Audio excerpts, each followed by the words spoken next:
आप नगर निगम की जो है प्रिंसिपल हैं और उसके हेडमास्टर हैं मनीष सिंह, यानी कि जो निगम आयुक्त है, कमिश्नर हैं। इस बात में कितनी सच्चाई है कि प्रिंसिपल साहब का आदेश होता है और कमिश्नर साहब जो है फटकार लगा देते हैं? लेकिन मेरे साथ एक अदृश्य शक्ति लखन जी की चलती है, जो हरदम मेरे साथ होती है और निर्णय भी शायद वो ही लेने में मुझे प्रेरित करते रहते हैं।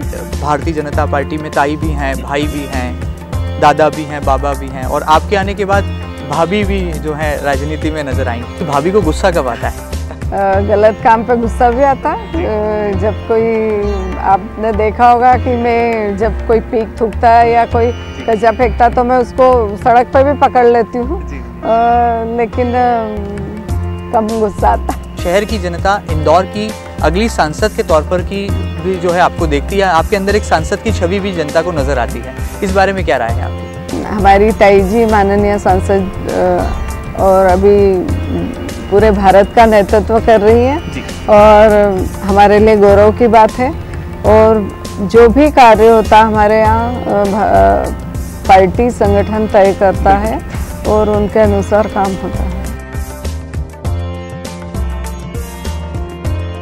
नमस्कार, हमारे खास सेगमेंट साक्षात्कार में एक बार फिर सभी दर्शकों का बहुत बहुत स्वागत है। गणतंत्र दिवस की बेला है और हम बात करने वाले हैं एक ऐसी महिला नारी शक्ति की। जी हाँ, देश में, हमारे हिंदुस्तान देश में ऐसी संस्कृति रही है कि एक महिला को एक अच्छी मैनेजर भी कहा जाता है, वो एक बहुत बेहतर तरीके से घर चला सकती है। लेकिन हम बात कर रहे हैं देश की उन चुनिंदा मेयर्स में से एक, इंदौर की नंबर 1 मेयर सम्मानीय श्रीमती मालिनी लक्ष्मण सिंह गौड़ की, जिन्होंने ये साबित करके दिखाया है कि वो न केवल एक अच्छी होम मैनेजर हैं बल्कि एक अच्छी सिटी मैनेजर भी हैं। जी हाँ, नंबर 1 का तमगा हो या इंदौर को स्वच्छता के मामले में एक शिखर तक पहुंचाने का लक्ष्य हो, दोनों को साधने में श्रीमती मालिनी गौड़ सफल साबित हुई हैं। आज वो हमारे साथ हैं, वो हमसे मुखातिब होंगी और जनता के जहन में जो तमाम सवाल होते हैं उनकी वो जवाब देंगी। मेयर साहब, बहुत बहुत आपका स्वागत है। सबसे पहले तो जिस तरह से कहा जाता है मेयर साहब की एक महिला जो है घर चलाना बहुत बेहतर ढंग से जानती हैं। आपने राजनीति की पाठशाला में जब पहला कदम रखा तो हालातों ने आपको नेतृत्व दिया और ऐसे में आज आपने इंदौर को न केवल शिखर पर पहुंचाया है बल्कि इस देश में एक ऐसी परंपरा कायम कर दी है जो अपने आप में गौरवान्वित करती है। और स्वच्छ भारत का सपना जो कि प्रधानमंत्री नरेंद्र मोदी जी ने देखा था, उसको साकार करने में इंदौर को भी आपने नंबर 1 बना दिया। ये कैसे हुआ? सभी के सहयोग से हम लोग कर पा रहे हैं। जब माननीय प्रधानमंत्री जी ने लाल किले की प्राचीर से इस स्वच्छता का उद्घोष किया था तो हमने इसको मिशन बना कर लिया और जिस प्रकार से हम जनता के बीच में गए, क्योंकि माननीय प्रधानमंत्री जी का कंसेप्ट था कि सभी की सहभागिता हो और उस पर हमने काम किया। सभी लोगों से चर्चा की, सभी के साथ मीटिंग की, सभी जनप्रतिनिधि हमारे सभी लोग रैलियां निकाली, वॉल पेंटिंग की, अलग अलग तरीके से हमने स्वच्छता का आह्वान किया और उसमें जनता ने बड़ा सहयोग किया। इंदौर की जनता बहुत ही स्नेहशील और एडॉप्ट करने वाली है। हम जो भी करते हैं वो एकदम से एडॉप्ट करती है और हमने उनसे निवेदन किया, उन्होंने पूरा हमारा सहयोग किया और काफ़ी अवेयरनेस लोगों में आई है, तो ये हमारे लिए बड़ा अचीवमेंट है। बिल्कुल। इंदौर की मेयर साहब जो हैं श्रीमती मालिनी लक्ष्मण सिंह गौड़, उनके बारे में कहा जाता है कि वो जहाँ भी गंदगी देखती हैं तो तुरंत कार्रवाई कर देती हैं और ये जो है संस्कार वो अपने घर से जो है उन्होंने संजोया और आज पूरे शहर में ये संस्कार है। एक जनमानस में ये भावना है कि कहीं कोई गंदगी नहीं करना है। कितना आपको लगता है कि इंदौर शहर की जनता ने भी जो है इस संस्कार को अपनाया है? बिल्कुल। एक गृहिणी जिस प्रकार से अपना घर स्वच्छ रखती है, उसी प्रकार मेरे मन में कई बार, जब मैं विधायक थी तो जब वो कचरा पेटियां देखती थी तो मन में एक पीड़ा सी होती थी और अंतर्द्वंद चलता था कि इसको कैसे किया जाए। लेकिन चूंकि कुछ ऐसा हुआ कि माननीय मुख्यमंत्री जी ने मुझे महापौर का दायित्व दिया और सबसे पहले मैंने कचरा पेटी हटाने का संकल्प लिया।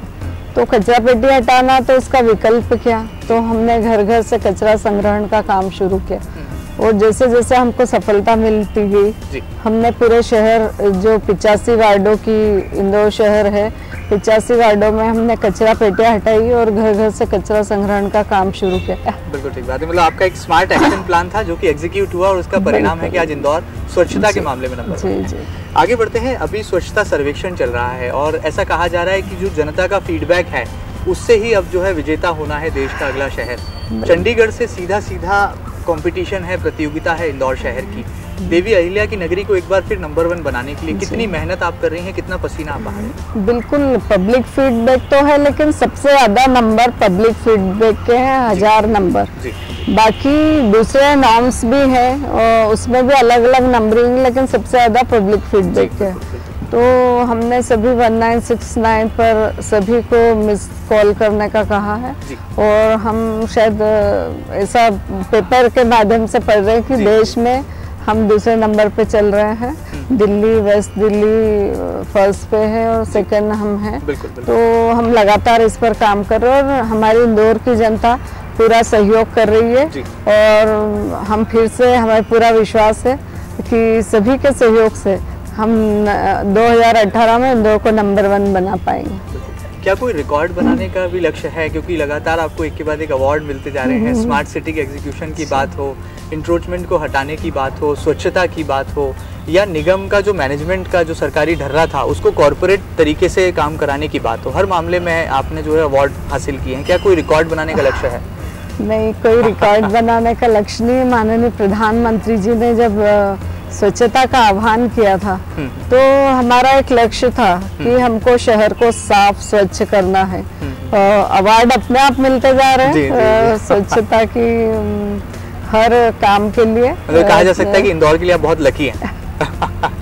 सभी लोग, पूरी जनता, खासकर जनता और हमारे जो नगर निगम की टीम है, हमारे सब जनप्रतिनिधि और हमारे सफाई कर्मी जो सुबह 5 बजे से शुरू होते तो हमारे रात्रिकालीन सफाई भी चलती है, जो रात भर सफाई होती है। चलिए आगे बढ़ते हैं। आपने बहुत सारे क्रांतिकारी फैसले भी लिए, क्योंकि अक्सर ऐसा देखने में आता है कि जब भी राजनेता किसी बड़े कुर्सी पर बैठता है तो राजनीति आड़े आती है, बड़े फैसले लेने में हिचकता है, डर होता है, लेकिन आपने बिल्कुल निडर भाव से, फिर वो चाहे आप नगर निगम की जो है प्रिंसिपल हैं और उसके हेडमास्टर हैं मनीष सिंह, यानी कि जो निगम आयुक्त कमिश्नर हैं, इस बात में कितनी सच्चाई है कि प्रिंसिपल साहब का आदेश होता है और कमिश्नर साहब जो है फटकार लगा देते हैं? लेकिन मेरे साथ एक अदृश्य शक्ति लखन जी की चलती है जो मेरे हरदम मेरे साथ होती है और निर्णय भी शायद वो ही लेने में मुझे प्रेरित करते रहते हैं।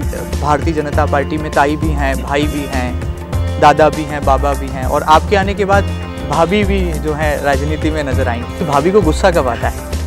गलत काम पे गुस्सा भी आता है। जब कोई, आपने देखा होगा कि मैं जब कोई पीक थूकता है या कोई कचरा फेंकता तो मैं उसको सड़क पे भी पकड़ लेती हूँ, लेकिन कम गुस्सा आता है। शहर की जनता इंदौर की अगली सांसद के तौर पर की भी जो है आपको देखती है, आपके अंदर एक सांसद की छवि भी जनता को नजर आती है, इस बारे में क्या राय है आपकी? हमारी ताई जी माननीय सांसद और अभी पूरे भारत का नेतृत्व कर रही हैं और हमारे लिए गौरव की बात है और जो भी कार्य होता हमारे यहाँ पार्टी संगठन तय करता है और उनके अनुसार काम होता है।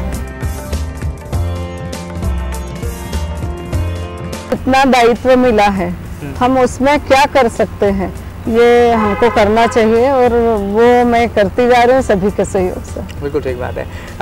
मेरे साहब एक सवाल और मेरे जहन में था, थोड़ा सा राजनीतिक सवाल भी है। इंदौर मध्य प्रदेश का वो शहर है जहाँ पर राजनीति जहाँ से शुरू होती है और वहीं आकर ख़त्म हो जाती है। देश के सर्वोच्च पद पर भी जो है माननीय सांसद लोकसभा स्पीकर सुमित्रा ताई जी हैं और भी बड़े बड़े नाम इंदौर शहर से आते हैं और गुटबाजी भी कहीं ना कहीं अनौपचारिक तौर पर दिखती है कि भारतीय जनता पार्टी में ताई भी हैं, भाई भी हैं, दादा भी हैं, बाबा भी हैं और आपके आने के बाद भाभी भी जो है राजनीति में नजर आई। तो ये जो भाभी जी हैं ये राजनीति में किस तरह से जो है, जब पहला कदम आपने रखा था तो क्या कभी सोचा था कि इंदौर को इतना नंबर 1 बनाने का एक बड़ा मिशन आपके हाथों में होगा और लगातार राजनीति में आप रफ्तार पकड़ेंगे? ताई, भाई, भाभी सब आप लोगों ने ही नाम दिए जी। और भारतीय जनता पार्टी का संगठन बहुत मजबूत है। भारतीय जनता पार्टी में सभी लोग एकजुट होकर काम करते हैं। मतभेद हो सकते हैं लेकिन मनभेद कभी नहीं होते हैं। जी। और सभी मिलजुल कर इस शहर को आगे बढ़ाने में सहयोग भी कर रहे हैं। सब एक साथ मिलकर हम काम करते हैं। भारतीय जनता पार्टी का यही उद्देश्य होता है, सब मिलकर शहर को आगे बढ़ाएं और सभी लोग मिलकर काम कर रहे हैं। बिल्कुल ठीक बात है। चलिए, आप बहुत हंसमुख हैं, बहुत मिलनसार भी हैं। मैं ये जानना चाहूंगा, दर्शक भी जानना चाहेंगे, भाभी को गुस्सा कब आता है? गलत काम पे गुस्सा भी आता है। जब कोई, आपने देखा होगा कि मैं जब कोई पीक थूकता है या कोई कचरा फेंकता है तो मैं उसको सड़क पे भी पकड़ लेती हूँ, लेकिन कम गुस्सा आता है। चलिए आगे बढ़ते हैं। किस तरह से आपको लगता है कि आने वाले दिनों में चुनौतियां लगातार हैं, बहुत सारे ऐसे राजनीतिक अवसर भी आने वाले हैं, आपका नाम यानी कि मालिनी लक्ष्मण सिंह गौड़, ये वो नाम है जो कि मध्य प्रदेश की भारतीय जनता पार्टी की राजनीति में बहुत सर्वोच्च और सम्मान के साथ जो है पुकारा जाता है। ऐसा मैं नहीं कहता, शहर की जनता कहती है, पॉलिटिकल ऑब्जर्वेशन है कि शहर की जनता इंदौर की अगली सांसद के तौर पर की भी जो है आपको देखती है, आपके अंदर एक सांसद की छवि भी जनता को नजर आती है। इस बारे में क्या राय है आपकी? जनता कैसे देखती है, क्या देखती है, मुझे नहीं मालूम, लेकिन हमारी ताई जी माननीय सांसद और अभी पूरे भारत का नेतृत्व कर रही है जी। और हमारे लिए गौरव की बात है। और जो भी कार्य होता है हमारे यहाँ पार्टी संगठन तय करता है और उनके अनुसार काम होता है। क्या कभी अवसर मिला तो आप जरूर जो है इंदौर को आगे और बढ़ाने में? मैंने बताया ना, पार्टी संगठन हमारे यहाँ तय करते हैं जी। जो भी दायित्व मिलता है वो सभी लोग अपना बखूबी से इसको निर्वाह करते हैं और पार्टी संगठन तय करते हैं। अच्छा, ये जो शहर आपको स्वच्छता की देवी के रूप में भी पुकारता है, ये कैसा आपको महसूस होता है जब आप कॉलेज में जाती हैं या जो देवी दुर्गा नवरात्र का अवसर आता है तो बालिकाएं आपके आसपास गरबा कर रही हैं और आपको स्वच्छता की देवी के प्रतीक स्वरूप पूजा जाता है, तो कैसी मन में भावनाएं आती हैं एक महिला नेतृत्व होने के नाते? चूंकि देश में 434 शहरों में इंदौर नंबर 1 आया, बिल्कुल, बिल्कुल, बिल्कुल। तो कहीं न कहीं सभी की भूमिका है, उसमें एक छोटी सी भूमिका मेरी भी है। चूंकि विधायक भी हैं और एक कहा जा सकता है कि एक अच्छा संपन्न और संस्कारवान राजनीति की प्रेरणा आपसे मिलती है, शहर की जनता ऐसा बोलती है। आपके सुपुत्र एकलव्य लक्ष्मण सिंह गौड़, उनके बारे में भी कहा जा रहा है कि बहुत जल्दी वो राजनीति में सक्रिय भूमिका में नजर आएंगे, इस बात में कितनी सच्चाई है? चूंकि वो लगातार मेयर होने के बाद में बिजी चलने लगी तो मेरी कॉन्सिडेंसी एकलव्य देखता है। और मैंने बताया, पहले भी बताया कि पार्टी संगठन निर्णय करती है और वो जो निर्णय लेंगे वो आगे तय करेंगे, उसकी भूमिका भी।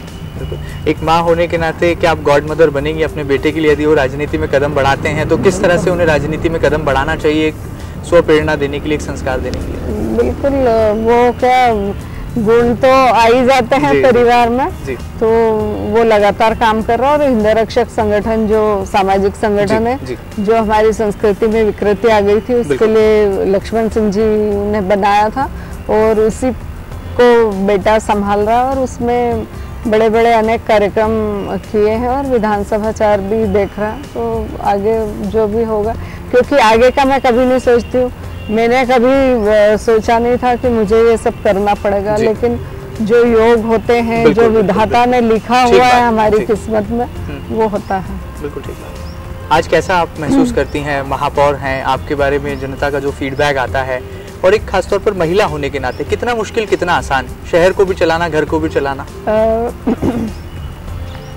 एक गृहिणी के लिए घर चलाना जितना आसान होता है उतना ही शहर चलाना होता है, क्योंकि जब हम फील्ड में काम करते हैं और सिर्फ काम और काम, तो विकास ही विकास जिस प्रकार से हम करते हैं, तो काम करने वालों को कभी ऐसा नहीं लगता कि हम कुछ नहीं कर सकते या हम जो ठान ले वो हम सब कर सकते हैं। और मैं लगातार, मेरा काम में मन भी लगा रहता है, क्योंकि जब काम नहीं होता तो एक अलग मेरा दिमाग कहीं चला जाता है, तो काम में मेरा मन लगा रहता है और लगातार मैं काम करती रहती हूँ। बिल्कुल ठीक बात है। एक महिला होने के नाते, महापौर होने के नाते अपनी अपनी जिम्मेदारियां बताई। एक और बात कही जाती है कि आप नगर निगम की जो है प्रिंसिपल हैं और उसके हेडमास्टर हैं मनीष सिंह, यानी कि जो निगम आयुक्त कमिश्नर हैं। इस बात में कितनी सच्चाई है कि प्रिंसिपल साहब का आदेश होता है और कमिश्नर साहब जो है फटकार लगा देते हैं? बिल्कुल, मनीष जी भी मेरे साथ एक से 11 होकर काम कर रहे हैं, क्योंकि जो कर्मचारियों पे कमांड होना चाहिए उनको मैंने बिल्कुल फ्रीली छोड़ा हुआ है और वो इसीलिए काम कर पा रहे हैं। और जो भी अलग जो दबाव आते हैं या जो भी होता है उनको मैं संभालती हूँ, कर्मचारियों को वो कमांड करते, तो दोनों मिलकर हम पूरी टीम से काम करवाते हैं। किस तरह काम लेना वो बराबरी से काम करते हैं। मतलब आपने जो है अफसरों को भी उतना ही संभाल के रखा है जितना कि पार्षदों को जो है आपने सभी जनप्रतिनिधि से भी उतना ही तालमेल है मेरा और उतना ही अधिकारियों से भी है। गलत काम करते मैंने शुरू से कहा है कि मुझे काम और काम चाहिए, और जो काम करता है उसको अप्रिशिएट भी करती हूँ, प्रोत्साहन भी देती हूँ, लेकिन जो काम नहीं करता उसको दंड भी मिलता है। तो दोनों ही काम चलते हैं और उसी से हम लोग आगे काम कर पा रहे हैं। बिल्कुल एक बात है। मध्य प्रदेश के मुख्यमंत्री शिवराज सिंह चौहान साहब की बात करें तो वो जब भी इंदौर आते हैं तो जरूर जो है भाभी से पूरी रिपोर्ट लेते हैं। किन किन बातों पर मुख्यमंत्री जी से आपकी चर्चाएं होती हैं, और वाकई में इंदौर को नंबर 1 बनाने के बाद जो इंदौर का रिपोर्ट कार्ड है जब आपने उनके समक्ष प्रस्तुत किया तो कैसा महसूस किया? वैसे तो माननीय मुख्यमंत्री जी ने मुझे काफी सपोर्ट किया है, और जिस प्रकार से वे प्रदेश के बहुत ही संवेदनशील, कर्मठ, जुझारू मुख्यमंत्री है, उनके पास एक एक फीडबैक जाता है। लेकिन चूंकि जो भी शहर की गतिविधियां होती है मैं उनसे चर्चा करती हूँ, और कुछ मुझे चाहिए होता है अपने शहर के विकास के लिए, पैसा चाहिए होता है या अन्य काम होते, मैं उनसे बिल्कुल निसंकोच मांगती हूँ, क्योंकि शहर के विकास के लिए हमको जो भी जरूरत होती है, और वो हमेशा सपोर्ट करते हैं, सहयोग करते हैं, और उनका पूरा आशीर्वाद रहता है। बिल्कुल ठीक बात है। चलिए आगे बढ़ते हैं। जब भी हम कोई बड़े फैसले लेते हैं, कुछ अच्छा होता है, जहाँ प्रशंसा होती है तो आलोचना भी कुछ हद तक लोग करते हैं। इन आलोचनाओं से कभी आपको भय हुआ, कभी डर लगा कि जो लोग आलोचना करते हैं या जो आपके ही पार्षद हैं, कभी उनका निगम में नहीं आना, बजट सम्मेलन से दूर रहना, ऐसे लोगों के लिए क्या संदेश होगा? क्योंकि आप एक महिला भी हैं, बहुत संवेदनशील होती हैं महिला नारी शक्ति। क्योंकि मुझे जो दायित्व मिला है मैं उस पर पूरी तरह से काम कर रही हूँ, और कहीं ना कहीं कोई असंतुष्ट हो सकता है, और जो काम करते हैं उनकी आलोचना भी होती है। आलोचना जब तक नहीं हो तो वो काम ठीक से नहीं कर पाते, आलोचना होती तो काम ठीक से चलता है। ठीक बात है। तो कहीं ना कहीं ये सब चलता है और हम सब मिलकर काम करते हैं। बिल्कुल ठीक बात। ऐसा कहा जाता है कि मध्य प्रदेश में शिवराज में अफसरशाही बहुत हावी है, लेकिन आपने निगम को पूरा तरह से कंट्रोल में रखा है, तो ये अफसरशाही वाला जो फैक्टर है, क्या कभी आपके सामने कोई मुश्किल बना? क्योंकि कलेक्टर से भी सामंजस्य बिठाना है, पुलिस महकमे से भी लगातार जुड़े रहना है, और निगम की प्रशासन यानी कि निगम की सरकार को भी आपको चलाना है। नहीं, समय समय पे कंट्रोल भी करना पड़ता है अफसरशाही को, और वैसे सभी लोग सहयोग करते हैं, कमांड रखना पड़ती है, समय समय पे उनको समझाइश भी देना पड़ती है, और सभी लोग मिलकर काम करते हैं हम लोग। तो जो अच्छा काम करते हैं वो साथ में होते ही हैं, जो गलत काम करते हैं उनको डांट भी पड़ती है और कमांड भी करती हूँ। ठीक बात है। चलिए आगे बढ़ते हैं। निगम में नेता प्रतिपक्ष भी महिला हैं, कभी कभार उनको देखा जाता है मीडिया के कैमरों के सामने आरोप लगाते हुए और बयान देते हुए। ऐसे में क्या लगता है, क्या महिलाओं का जो राजनीति में आकर आगे बढ़कर बयानबाजी देना, और खासतौर पर जब इतने मुश्किल हालातों में आपने शहर को नंबर 1 के शिखर तक पहुंचाया, ऐसे में कैसा आप महसूस करती हैं? और जो निगम में जो वातावरण बनता है, एकदम से विपक्ष जो है मुखर हो जाता है, ऐसी राजनीति को किस परिभाषा से आप जोड़ते हैं? आप द रिकॉर्ड सभी कांग्रेस के लोग और नेता प्रतिपक्ष भी हमेशा मुझको बोलती है कि आप अच्छा काम कर रहे हो, लेकिन चूंकि पार्टी का उन पर भी दबाव होता है कि विरोध करना है तो वो विरोध करते हैं। तो हमारा काम विकास करना, उनका काम विरोध करना, तो दोनों चलता है। चलिए, बहुत समय लिया आपका। भाभी जी को जो है घर पर जो है वक्त देने के लिए कब जो है मिल पाता है मौका, और क्या वाकई में जिस सूझबूझ के साथ आपने एक शहर को नेतृत्व दिया है, इतनी ही सजगता के साथ आप घर में भी समय दे पाती हैं? बिल्कुल घर में भी देती हूँ समय, बच्चों के साथ भी बैठती हूँ। रात में जब सब लोग आते हैं, जब हम एक साथ बैठते हैं और समय मिलता तो मैं किचन में भी काम करती हूँ। तो समय थोड़ा बहुत चुरा लेती हूँ, पूरा दिन के शेड्यूल में से कुछ समय घर के लिए चुरा लेती हूँ और सबके साथ परिवार के साथ भी बैठती हूँ। समय समय पे हमारा बड़ा परिवार है, उसमें परिवार में भी जाती हूँ, उनके सुख दुख भी पूछती हूँ, तो सभी से मिलती हूँ और परिवार के लिए समय निकालती हूँ। आपका अगला राजनीतिक लक्ष्य क्या होगा? विधायक से आप महापौर हैं, महापौर होने के साथ साथ आप देश की उन चुनिंदा महापौरों में से एक हैं जिन्होंने जो है शहर को किसी न किसी मामले में अग्रणी बनाया है। मेरा लक्ष्य काम करना है और पार्टी का काम है, आगे का मेरा भविष्य तय करना पार्टी का काम है, पार्टी संगठन का काम है। तो हमारे भारतीय जनता पार्टी में जो भी काम होता है पार्टी संगठन तय करता है। मैंने पहले भी कहा हमारा अपना निर्णय नहीं होता है, वो निर्णय पार्टी संगठन का। चलिए जाते जाते इंदौर की जनता के लिए, मध्य प्रदेश के वासियों के लिए क्या खास संदेश होगा इंदौर को नंबर 1 बनाने वाली महापौर सम्मानीय मालिनी लक्ष्मण सिंह गौड़ का? बिल्कुल, माननीय मुख्यमंत्री जी और माननीय प्रधानमंत्री जी ने जिस प्रकार पूरे देश में स्वच्छता के लिए आह्वान किया और हमने उसको मिशन बना कर लिया, तो मैं सभी शहर वासियों से, प्रदेश वासियों से, देशवासियों से, सभी से कहना चाहूँगी कि अपना शहर साफ सुंदर स्वच्छ रखें और जिस प्रकार से हमने मिशन बना कर लिया उसी प्रकार आप सब भी इसको मिशन बनाकर आगे बढ़ाएंगे तो जनता हमेशा अच्छे काम के लिए सहयोग करती है। और इंदौर की जनता को हृदय से धन्यवाद भी देती हूँ जिन्होंने हमको सहयोग करके इंदौर को नंबर 1 बनाया 2017 में, और फिर से मुझे विश्वास है कि हमारी इंदौर की जनता 2018 में फिर से इंदौर को नंबर 1 बनाने में सहयोग करेगी, क्योंकि ये जनता की आवाज़ उठी कि शहर में काम बहुत अच्छा हो रहा है। तो जब जनता की आवाज़ उठती है, जिस प्रकार माननीय प्रधानमंत्री जी ने बोला कि सभी की सहभागिता हो, वो हमने करके दिखाया है। सभी की सहभागिता से हम आगे बढ़े हैं और आगे भी इंदौर को नंबर 1 बनाएंगे। चलिए बहुत बहुत शुक्रिया हमसे खास बातचीत के लिए। आपने जैसा कहा कि सभी की सहभागिता से जो है आप आगे बढ़ी हैं, नंबर 1 बनाया है, तो मुझे पूरी उम्मीद है कि इसी तरह से जो है आप अपने इंदौर को नंबर 1 बनाने के साथ साथ एक नया नेतृत्व इंदौर को भविष्य में देंगी। ऐसी उम्मीदें हम पूरी तरह से कर सकते हैं और जनता की आवाज़ पर खरा उतरेंगे, ऐसी उम्मीदें की जा सकती हैं। तो ये थी इंदौर की नंबर 1 मेयर श्रीमती मालिनी लक्ष्मण सिंह गौड़, जिनका साफ तौर पर कहना है एक पवित्र भावना है, एक नेक इरादा है और सीधा लक्ष्य है कि इंदौर यानी कि वो शहर जिसे कि देवी अहिल्या की नगरी कहा जाता है, उसे राष्ट्र के शिखर पर सुशोभित करें और स्वच्छता के मामले में एक आदर्श प्रस्तुत करें।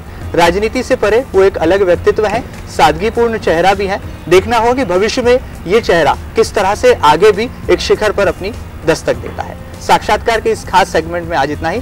फिलहाल मुझे इजाजत दीजिए मेरे कैमरा पर्सन धर्मेंद्र यादव के साथ। नमस्कार।